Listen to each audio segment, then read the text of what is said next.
8 ingin mempresentasikan hasil kerja kami yang akan dibacakan oleh saya sendiri, Nur Audia, dan teman saya Intan Ramazani.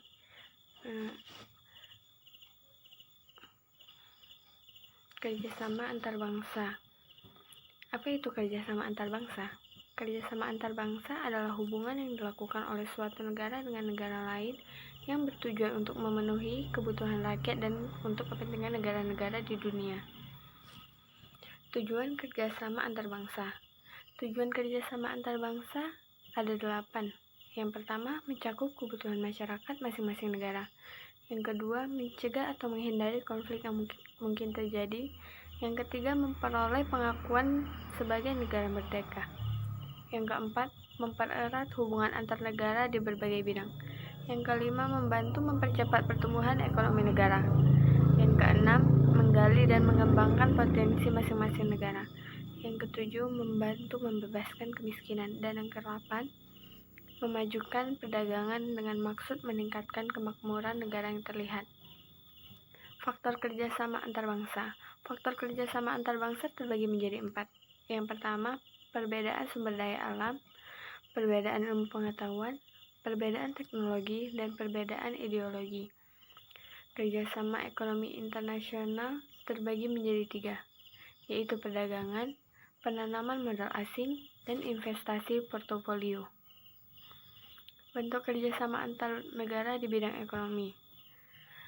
Yang pertama, kerjasama bilateral adalah kerjasama yang dilakukan antar dua negara, misalnya Indonesia dan Cina yang melakukan perdagangan tekstil.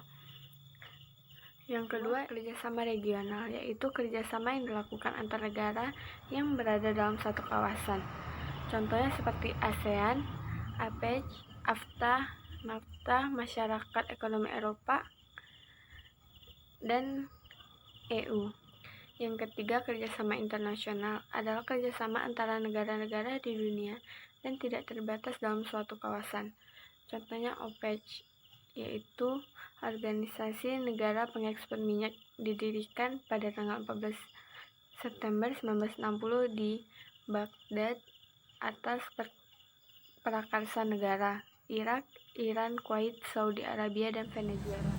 Lembaga-lembaga internasional. International Bank for Reconstruction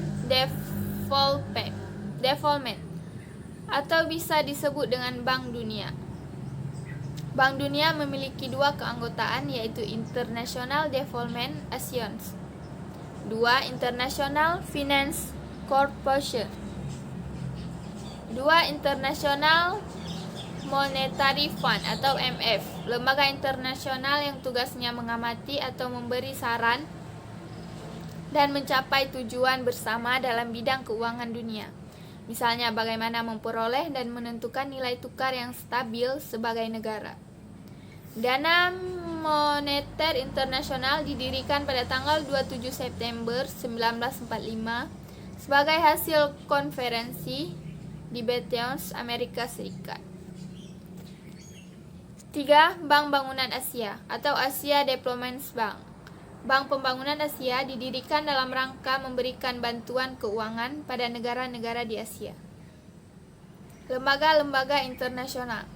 4. Bank Islam atau Islamic Development Bank. Keanggotaan IDB seluruhnya negara yang bergabung dalam OKI. IBD memiliki tugas untuk memberikan pinjaman bebas bunga untuk proyek infrastruktur dan pembiayaan kepada negara anggota berdasarkan partisipasi modal. 5. WTO, World Trade Organization atau Organisasi Perdagangan Dunia. Organisasi Perdagangan Dunia adalah organisasi internasional yang bertugas untuk menata dan memfasilitasi lalu lintas perdagangan antar negara serta mengatasi perselisihan perdagangan antar negara. WTO dibentuk pada tahun 1995 sebagai pengganti dari General Aggregation Treaty. 6. FAO, Food Aggregation Organization atau FAO, adalah organisasi yang internasional yang terletak di bidang pangan dan pertanian. FAO didirikan pada tanggal 16 Oktober 1945 dan berkedudukan di Roma, Italia. 7. United Nations Development Programs adalah suatu badan PBB yang memberikan sumbangan untuk membiayai survei jalan di Indonesia. Dana UNDP diperoleh dari sumbangan negara-negara USA, Denmark, Kanada, Belanda, Inggris, dan Prancis. Integrasi ekonomi. Beberapa integrasi ekonomi yang terdapat saat ini diantaranya: 1. Daerah perdagangan bebas. 2. Perserikatan Babean. 3. Pasar bersama. 4. Kesatuan ekonomi.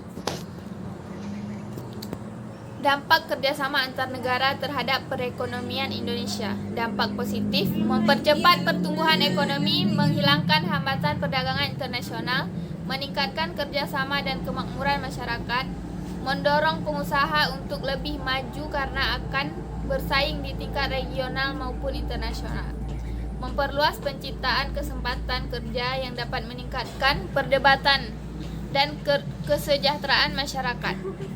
Dampak negatif: ketergantungan, salah penerapan dan penggunaan teknologi menimbulkan budaya konsumtif karena barang impor membanjir di Indonesia dengan harga bersaing.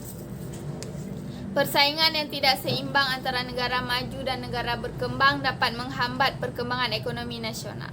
Akibat persaingan yang tidak seimbang, negara berkembang semakin ketinggalan di negara maju. Sekian hasil presentasi kami dan rekan saya Nila Aulia. Terima kasih. Wassalamualaikum warahmatullahi wabarakatuh.